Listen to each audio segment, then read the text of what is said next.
mon désir ce matin, c'est vraiment être ce porte-voix de Dieu, porte-voix de qu'est-ce qu'il a à nous dire. Un beau tableau, hein, le titre « Compter sur ses promesses ». En fait, qui est-ce que vous reconnaissez là-dessus ou que vous pensez reconnaître? Abraham. Il s'appelait Abraham. En réalité, c'est un tableau d'une artiste de Beauport, l'église où on était, Rebecca Massé, qui a fait une série de tableaux pour titre La Bible, source de poésie. Et elle a fait une trentaine de tableaux et elle expose ça à différents endroits, à des centres communautaires. Et elle m'a demandé, à travers ces tableaux, d'écrire un petit poème, une petite idée là-dessus. Puis ça, quand elle m'a présenté ça, c'est des moments où j'avais des moments un peu plus bas, et ça m'a fait tellement du bien. Et c'est le tableau d'Abraham qui regarde à l'extérieur et qui essaye de compter les étoiles. Dans notre rang à Irlande, il y a moins de lumière qu'en pleine ville de Victo, là.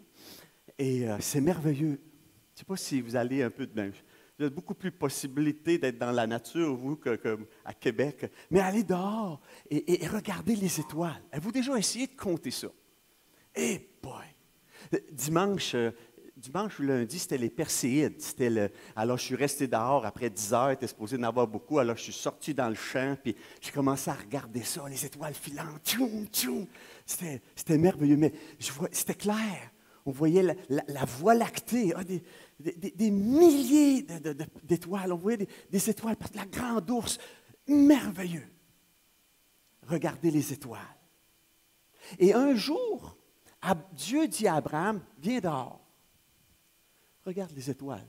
Essaye de les compter si tu peux. Et il lui a fait une promesse. Savez-vous, c'est quoi la promesse? Telle sera ta descendance, ta postérité. Chacune de ces étoiles-là pouvait représenter une promesse divine. Et savez-vous, c'était quoi la réponse d'Abraham à regarder ces milliers d'étoiles? La Bible dit dans Genèse chapitre 15, verset 6, Abraham eut confiance à Dieu. Il a eu confiance en Dieu à ce moment-là. Et à partir du moment où Abraham a placé sa confiance en Dieu, Dieu a commencé à accomplir sa promesse. Et ce matin, si vous êtes un croyant, si vous avez reçu Jésus comme votre sauveur personnel, bien, vous pouvez regarder les étoiles encore, puis vous dire, « Hey, il y en avait une pour moi. Je faisais partie de cette promesse-là d'Abraham, parce que les croyants sont de la postérité d'Abraham. »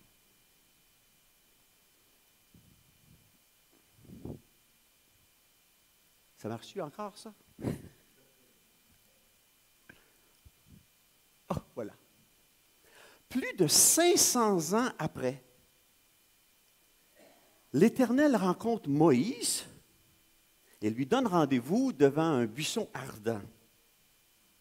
Et il lui fait une autre promesse, une nouvelle promesse à Moïse. Il lui dit, « Je suis descendu pour délivrer mon peuple de la main des Égyptiens et pour le faire monter de ce pays dans un bon et vaste pays où coule le lait et le miel. » Dieu fait à Moïse une promesse pour la nation d'Israël. Pourtant, la génération de Moïse n'a jamais goûté cette promesse. La première génération n'a pas goûté au pays où coule le lait et le miel. La plupart sont morts misérablement dans le désert, excepté quelques-uns comme Caleb, qui a mis sa confiance en Dieu. Mais la majorité sont morts dans le désert. Alors ma question ce matin, c'est comment ça se fait? Pourquoi avec Abraham, lui a réussi dans la promesse de Dieu, et pourquoi pour les Israélites, ça n'a pas marché?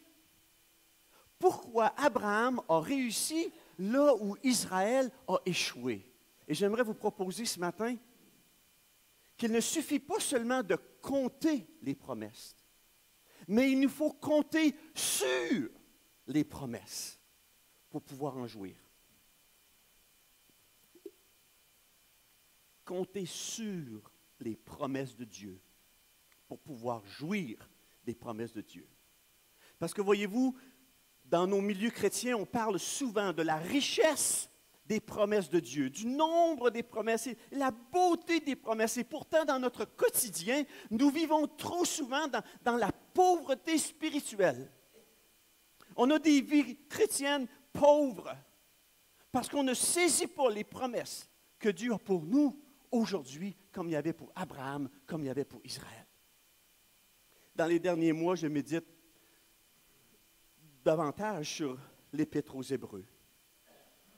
Et je trouve que l'expérience de ces croyants hébreux du premier siècle était pas mal pareille, pas mal similaire à la génération de Moïse, qui a quitté l'Égypte pour aller vers la terre promise.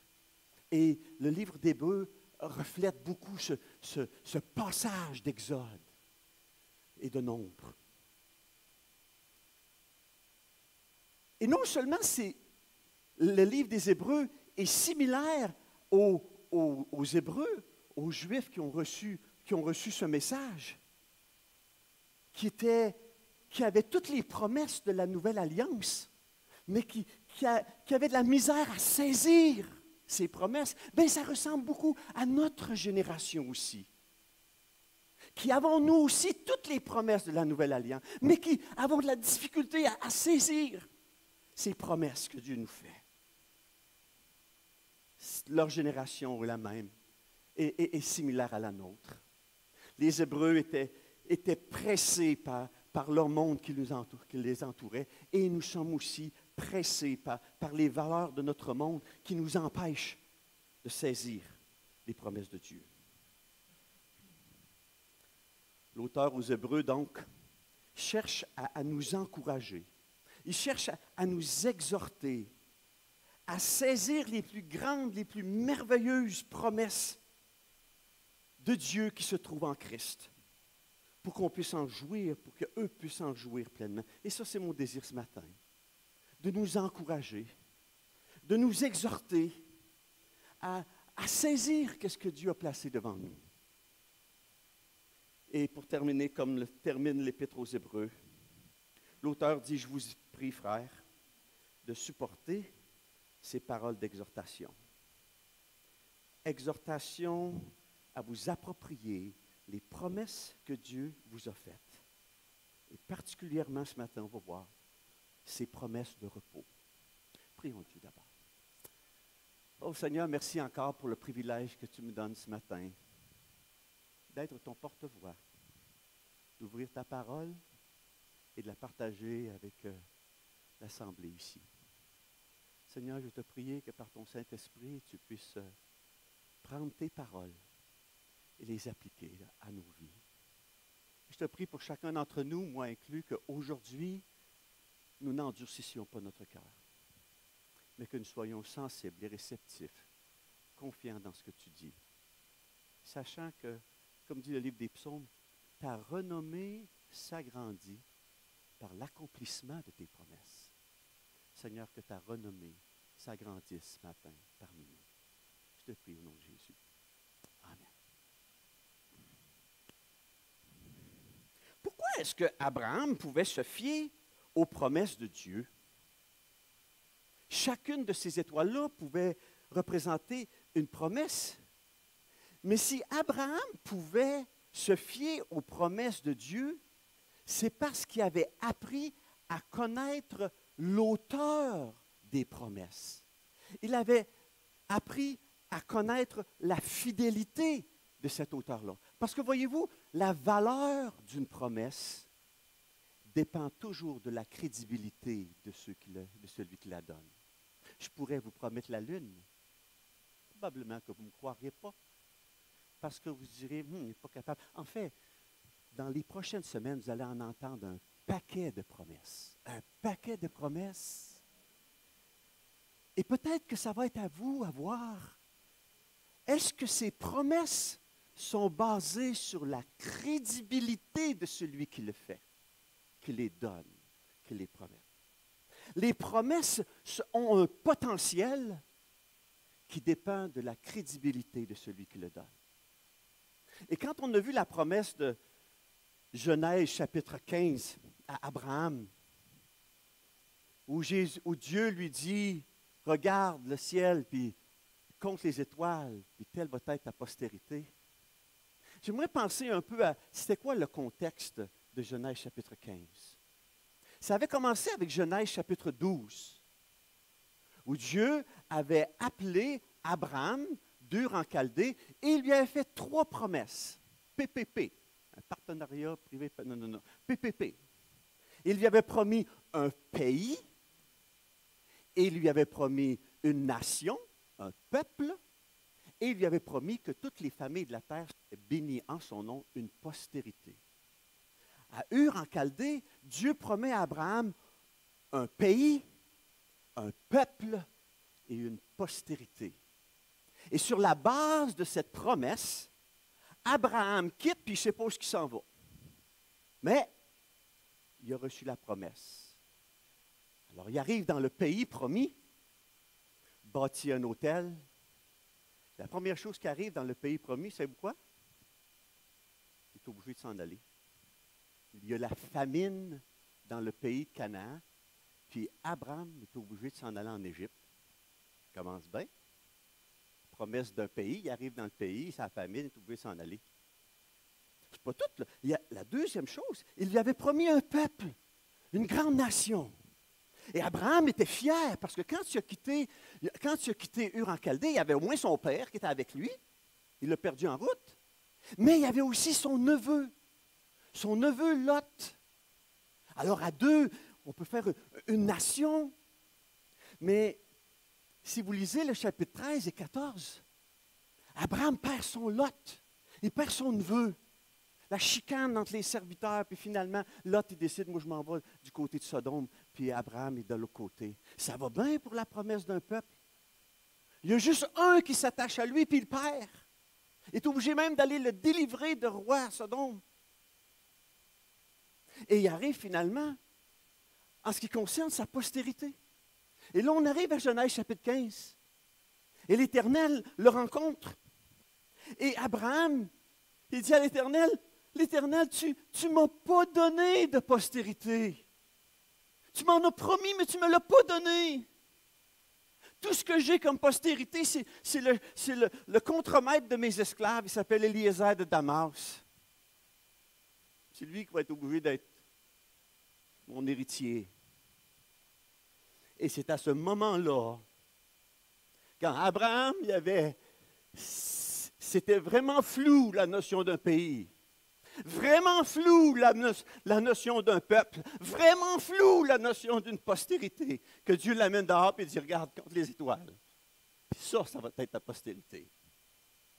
Abraham ne voyait pas grand-chose. Mais il s'est confié dans la parole de l'Éternel. Il eut confiance en l'Éternel.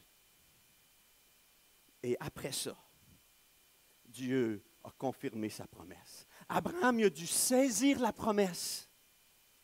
Et après ça, l'Éternel a confirmé sa promesse. Si vous avez le texte, Dieu il a dit, en vrai, je n'ai même pas besoin de toi, Abraham, pour accomplir la promesse. Je suis le Dieu Tout-Puissant. Et il va dire à Abraham, on va couper l'alliance. Aujourd'hui, on dit faire une alliance, signer une alliance.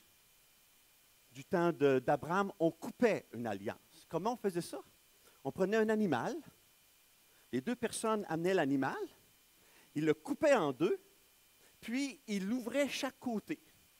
Et tous les 2 qui avaient fait l'alliance, ils passaient entre les parties écartées en disant, j'engage ma vie à suivre mon alliance. Et si je ne suis pas honnête avec cette alliance-là, qui m'arrive, qu'est-ce qui arrive à l'animal qui était là? Alors, il coupait l'alliance. Alors, Dieu dit à Abraham, tu vas te prendre 3 génisses une génisse de 3 ans, une chèvre de 3 ans, un bélier de 3 ans, puis 2 oiseaux. tu vas les couper, tu vas les ouvrir, et on va couper l'alliance. Le texte dit qu'Abraham était obligé de chasser les oiseaux qui voulaient manger les carcasses. Mais dans la soirée, il est tombé en pas endormi, et la flamme de l'Éternel, seul Abraham n'a jamais passé. La flamme de l'Éternel a passé entre les animaux partagés. Et l'Éternel lui dit, je fais alliance avec toi, Abraham. Abraham avait plus d'enfants. Alors, il est rendu à 99 ans, dans Genèse chapitre 17, puis il n'y a pas encore d'enfants. Et Dieu lui dit, je suis El Shaddai. Je suis le Dieu Tout-Puissant. Et puis à part ça, tu t'appelles Abraham. Abraham, ça veut dire Père élevé. Mais je vais changer ton nom pour Abraham, Père d'une multitude. Change ton nom. Je te fais la promesse. Telle va être ta postérité. Change même ton nom avant que tu aies un fils. Lorsque Dieu fit la promesse à Abraham, nous dit Hébreux chapitre 6, verset 13, ne pouvant jurer par un plus grand que lui, il jura par lui-même. Et voyez-vous, Sarah, sa conjointe, Hébreux chapitre 11, nous dit qu'elle aussi, elle a pris part à la foi de son mari Abraham. C'est par la foi que Sarah elle-même, malgré son âge avancé, fut rendue capable d'avoir une postérité parce qu'elle a cru à la fidélité de celui qui avait fait la promesse.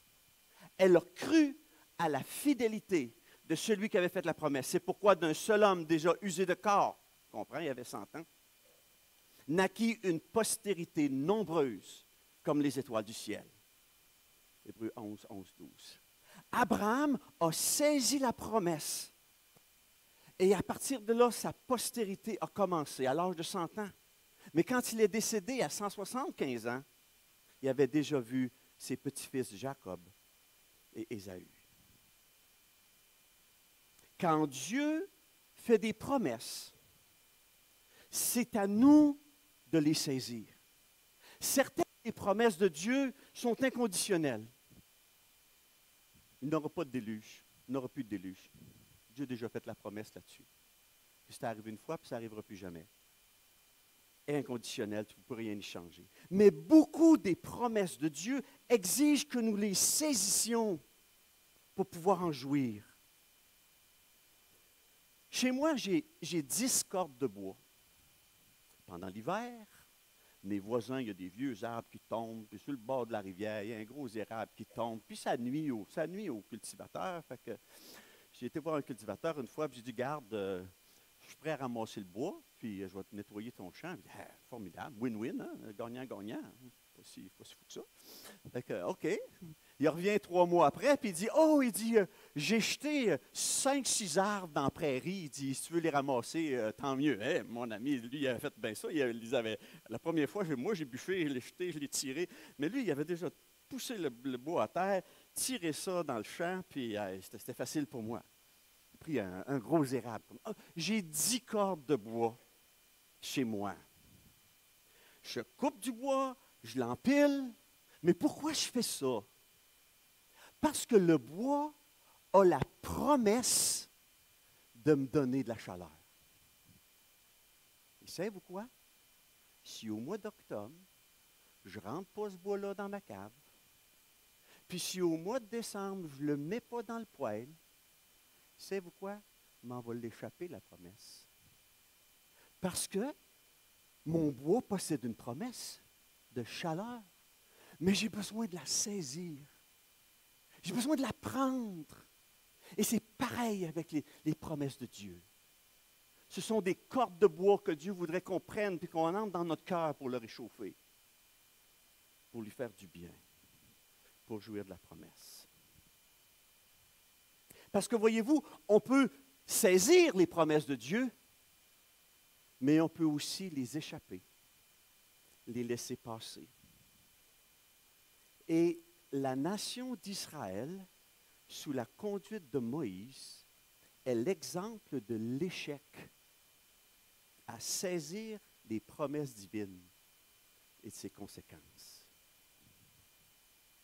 Dieu leur avait fait la promesse. Dieu avait fait la promesse de sauver, de délivrer. Il avait dit, je suis descendu pour délivrer mon peuple de la main des Égyptiens et pour le faire monter de ce pays dans un bon et vaste pays où coule le lait et le miel. Je vous promets un bon et vaste pays où coule le lait et le miel. 500 ans après Abraham, la nation d'Israël était devenue aussi nombreuse que les étoiles visibles du ciel. Elle s'était multipliée en Égypte, mais n'a jamais été propriétaire du pays. Alors Dieu lui a fait la promesse, je vais te sortir de là, puis je vais te donner ton pays. Le pays que j'avais promis à Abraham d'ailleurs, je vais te le donner. Un bon, vaste pays où coule le lait et le miel. Et à ce moment-là, Dieu prend en charge, je dirais, le salut collectif de la nation. C'est lui qui prend les devants à délivrer Israël. Alors, il commence par le libérer de son esclavage d'Égypte, par les plaies. Il rachète à nouveau le peuple par le sang de l'agneau pascal. Il prend les enfants d'Israël et les identifie avec Moïse dans la mer Rouge. Baptisé, Paul va dire, on va le voir plus tard. Et après ça, ce peuple-là, il le conduit jour et nuit, avec une nuée, avec le feu pendant la nuit. Paul dans 1 Corinthiens 10, il rappelle cette notion-là de salut collectif des Israélites. Il dit, frères, je ne veux pas que vous ignoriez que nos pères ont tous été sous la nuée, qu'ils ont tous passé au travers de la mer, qu'ils ont tous été baptisés en Moïse dans la nuée et dans la mer, qu'ils ont tous mangé le même aliment spirituel et qu'ils ont tous bu le même breuvage spirituel. Avez-vous entendu le mot « tous », vous autres? Là? Un peu tout le monde, hein? Okay. Car ils buvaient à un rocher spirituel qui les suivait, et ce rocher était Christ. Et non seulement Dieu les avait délivrés de cette manière-là, mais en plus de la promesse du pays où coule le lait et le miel, Israël avait reçu la loi, le décalogue, pour lui indiquer comment marcher, son comportement attendu de la part de Dieu. Dieu lui avait montré le tabernacle pour lui montrer le chemin de la communion avec Dieu, parce que Dieu veut toujours demeurer au milieu de son peuple. Mais l'œuvre salvatrice de Dieu envers Israël avait besoin d'être appropriée personnellement par chacun des Israélites. Mais la Bible dit que leur incrédulité et leur désobéissance leur ont fait perdre les promesses à cette première génération-là. Dieu avait promis à Israël un pays où coule le lait et le miel. Mais Israël a endurci son cœur et il s'est rebellé contre Dieu. Et cela pendant 40 ans. Et l'Éternel va dire d'Israël, dans le psaume 95, ils ont toujours un cœur qui s'égare. Ils n'ont pas connu mes voies. Je jurai donc dans ma colère, ils n'entreront pas dans mon repos. Ils n'entreront pas dans la terre promise, dans cette terre de vie, d'abondance. Et au contraire, qu'est-ce qui va leur arriver? Ils vont vivre pendant 40 ans dans la pauvreté spirituelle du désert. Ils vont passer leur vie dans le désert. Je leur avais promis un pays où coule le lait et le miel. Ils ont été l'inspecter, puis ils ont dit, oui, c'est vrai, ils ont rapporté des grappes de raisin. Il y avait besoin d'être deux avec une perche pour transporter une grappe. Puis ils ont dit, oui, c'est un pays merveilleux. Est-ce que je vais saisir la promesse? Et ils ne l'ont pas fait. Oh, sauf Caleb. Josué. C'est ça parce que j'ai parlé à Caleb ce matin. Un beau nom. texte de 1 Corinthiens 10 au verset 5. Il dit, mais la plupart d'entre eux ne furent point agréables à Dieu puisqu'ils périrent dans le désert. Et dans le désert, les enfants d'Israël recommençaient à pleurer et dire, qui nous donnera de la viande à manger? Maintenant, notre âme est desséchée, plus rien. Nos yeux ne voient que de la manne. Pendant 40 ans, Israël a vécu de pauvreté spirituelle. Manne le matin, manne le midi, manne le soir, manne demain, manne la semaine prochaine, manne le mois prochain, manne l'année prochaine. Pendant 40 ans. Le petit gars disait à sa mère, qu'est-ce qu'on mange pour ce matin? La manne. Ah. On m'a cru ce matin. Oh, le petit gars demande à sa mère, qu'est-ce qu'on mange pour dîner? De la manne. Oh, elle va être bouillie pour dîner. Ça va être bon. Oh, maman, qu'est-ce qu'on mange pour souper? Oh, de la manne. Oh, moi, je vais la frire ce soir. Ça va lui donner un petit goût. 40 ans. Oui, en dépit des bontés, en dépit de la grâce divine, Dieu les a nourris dans le désert. Mais les enfants d'Israël ont éprouvé la pauvreté spirituelle. J'arrive à notre exhortation de l'Épître aux Hébreux. Et je vais lire un texte pour vous. Hébreux, chapitre 3, les versets 7 au chapitre 4, les versets 11, le verset 11. Si vous avez une Bible, bonne chose. Sinon, je n'ai pas mis tout le texte, mais on va y revenir quelques points. Hébreux 3, 7, l'exhortation. C'est pourquoi, selon ce que dit le Saint-Esprit, aujourd'hui, si vous entendez sa voix, n'endurcissez pas vos cœurs comme lors de la révolte. Au jour de la tentation dans le désert, où vos pères me tentèrent pour m'éprouver, et ils virent mes œuvres pendant 40 ans. Alors je fus irrité contre cette génération, et je dis, ils ont toujours un cœur qui s'égare. Ils n'ont pas connu mes voies. Je jurai donc dans ma colère, ils n'entreront pas dans mon repos. Prenez garde, frères, que quelqu'un d'entre vous n'ait un cœur mauvais et incrédule au point de se détourner du Dieu vivant. Mais exhortez-vous les uns les autres chaque jour, aussi longtemps qu'on peut dire aujourd'hui, afin qu'aucun de vous ne s'endurcisse par la séduction du péché. Car nous sommes devenus participants de Christ, pourvu que nous retenions fermement jusqu'à la fin l'assurance que nous avions au commencement, pendant qu'il est dit, aujourd'hui, si vous entendez sa voix, n'endurcissez pas vos cœurs comme lors de la révolte. Qui furent en effet ceux qui se révoltèrent après avoir entendu sa voix? Sinon tous ceux qui étaient sortis d'Égypte sous la conduite de Moïse?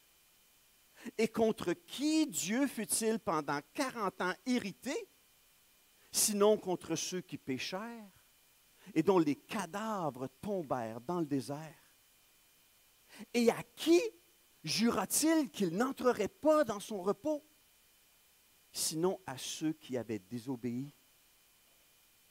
Aussi, voyons-nous qu'ils ne purent y entrer à cause de leur incrédulité. Craignons donc, tandis que la promesse d'entrer dans son repos subsiste encore. Craignons donc qu'aucun de vous ne paraisse être venu trop tard, car cette bonne nouvelle nous a été annoncée aussi bien qu'à eux. Mais la parole qui leur fut annoncée ne leur servit de rien parce qu'elle ne trouva pas la foi chez ceux qui l'entendirent. Pour nous qui avons cru, nous entrons dans le repos. Selon qu'il est dit, j'ai juré dans ma colère, ils n'entreront pas dans mon repos. Il dit cela, quoique ses œuvres aient été achevées depuis la création du monde. Car il a parlé quelque part ainsi du septième jour. Et Dieu se reposa de toutes ses œuvres le septième jour. Et ici encore, ils n'entreront pas dans mon repos. Or, puisqu'il est réservé à quelques-uns d'y entrer, et que ceux à qui d'abord la promesse a été faite n'y sont pas entrés à cause de leur désobéissance, Dieu fixe de nouveau un jour, aujourd'hui, en disant dans David, Psaume 95, bien longtemps après, comme il est dit plus haut, aujourd'hui, si vous entendez sa voix, n'endurcissez pas vos cœurs. Car si Josué leur avait donné le repos, la terre de Canaan, Dieu ne parlerait pas après cela d'un autre jour. Il y a donc un repos de sabbat réservé au peuple de Dieu. Car celui qui entre dans le repos de Dieu se repose de ses œuvres comme Dieu s'est reposé des siennes. Empressons-nous donc d'entrer dans ce repos, afin que personne ne tombe en donnant le même exemple de désobéissance. Car la parole de Dieu est vivante et efficace et plus tranchante qu'une épée quelconque à deux tranchants. Le texte nous parle de repos. L'exhortation est au repos. Et il y a plusieurs facettes dans Hébreu et dans toute la Bible sur cette notion du repos de Dieu.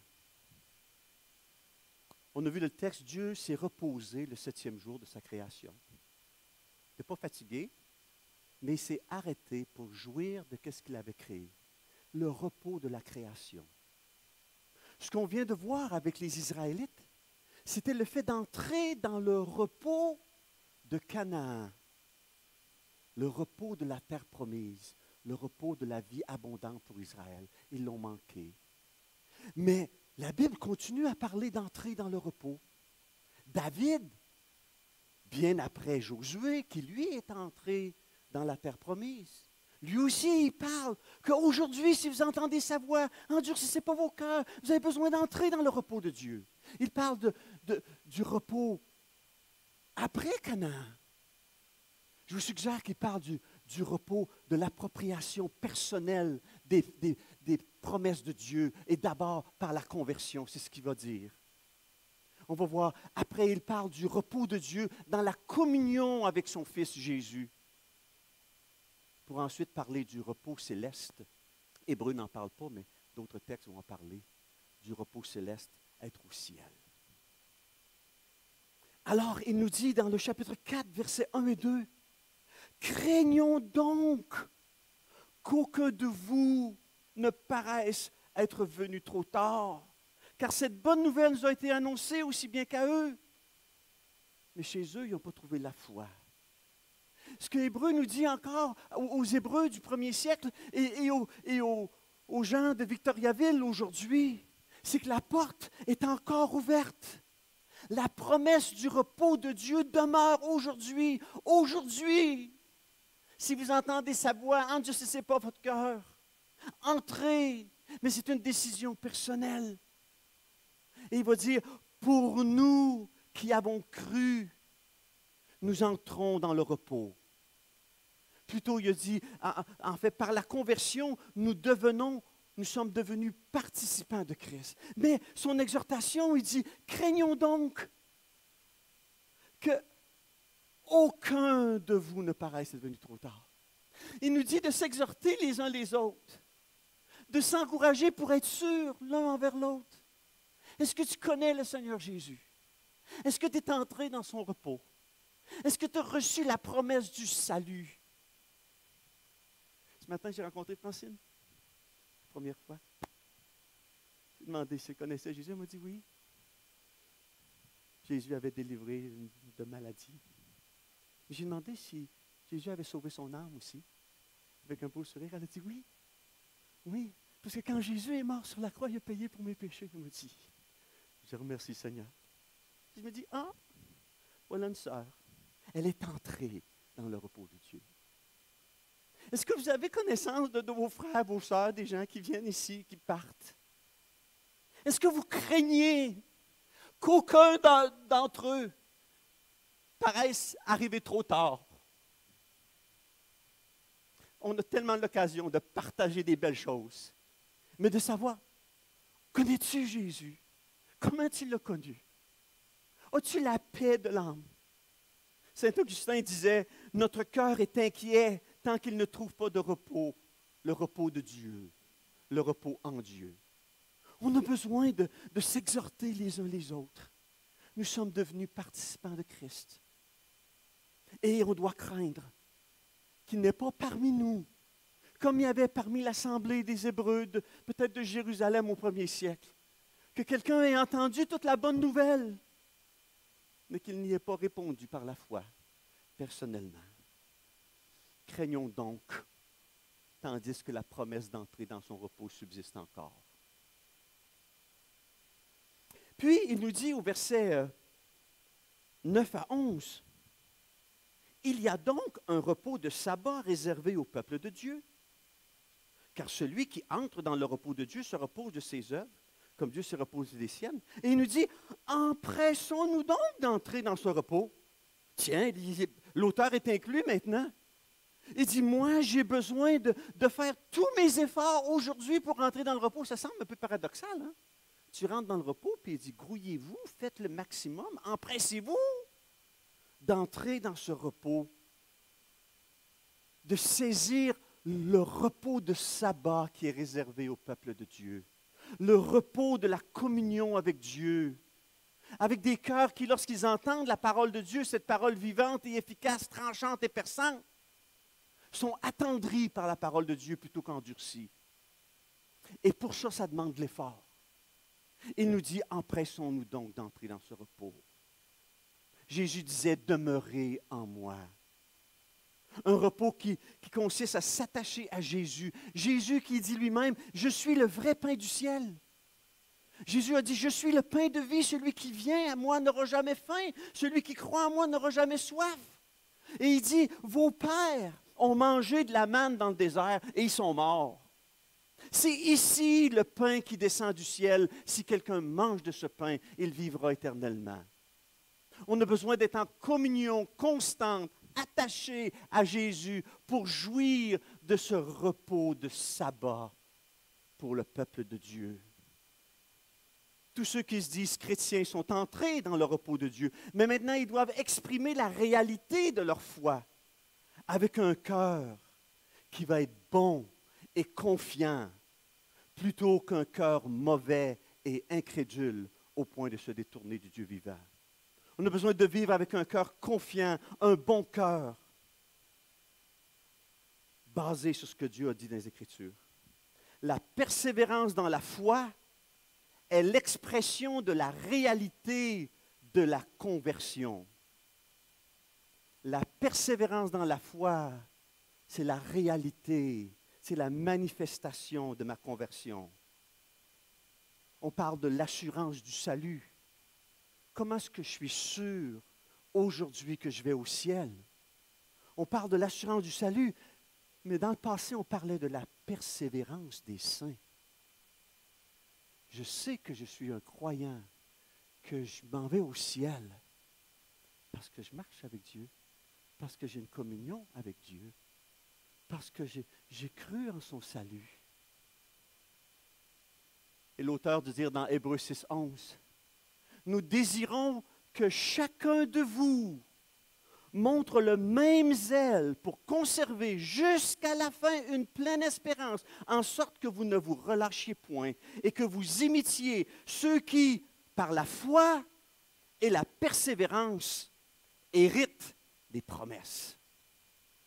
On est appelé ce matin à saisir la promesse de communion avec Dieu et de le manifester à travers une vie de foi et d'obéissance. Le dernier repos, je prends Billy Graham comme exemple, ce croyant qui est décédé en début d'année. Lui aussi, il a saisi la promesse du repos du ciel, du repos céleste. Il disait, Un jour, vous allez lire vous allez entendre que Billy Graham est mort. Croyez pas un mot de ça. Je vais être encore plus vivant que je le suis maintenant. Je vais juste avoir changé d'adresse. Je vais être parti dans la présence de Dieu. Ouais. Billy Graham qui a prêché toute sa vie les gens qui devaient se convertir. Tel que je suis, sans rien à moi, sinon ton sang versé pour moi, agneau de Dieu, je viens. Il a prêché ça toute sa vie parce qu'il craignait que des personnes n'entrent pas dans le royaume céleste. Mais lui, il avait saisi la promesse du salut. Il avait saisi la promesse de la communion. Et avant de partir, il avait saisi la promesse du ciel. Heureux dès à présent, aujourd'hui, les morts qui meurent dans le Seigneur. Oui, dit l'Esprit, afin qu'ils se reposent de leurs travaux. L'exhortation de l'Épître aux Hébreux ce matin, saisir aujourd'hui les promesses de Dieu. Aujourd'hui, si j'entends sa voix, si je n'ai pas placé ma confiance en Jésus pour le salut de mon âme, aujourd'hui, tu entends encore la voix, n'arrive pas trop tard. Place ta confiance dans celui qui a vaincu la mort, qui est mort pour tes péchés, qui est ressuscité et qui veut vivre en toi par son Esprit Saint. Saisis cette promesse. Viens à lui dans la confiance. Beaucoup d'autres parmi nous ce matin, on a besoin de saisir les promesses de communion avec Jésus. Prendre du temps avec lui. Il y a un repos de sabbat réservé au peuple de Dieu et nous devons nous empresser de mettre ça dans notre priorité aussi, jour après jour, d'être en communion avec Jésus, de se nourrir de ses promesses et de se tenir sur ses promesses quand les vents de l'adversité viennent. Nous devons nous empresser d'entrer dans ce repos. Nous devons saisir les promesses pour aujourd'hui, pour demain, pour l'éternité. J'ai passé 60 ans, moi, là. Et j'ai eu 40 ans et plus de communion avec Jésus. Merci, Seigneur. Je ne mérite rien, mais il était là. Et j'ai encore la même espérance pour demain, pour dans 20 ans, je ne sais pas. Mais un jour, je vais être au ciel avec lui. Quelle espérance, quelle sécurité ça me donne aujourd'hui.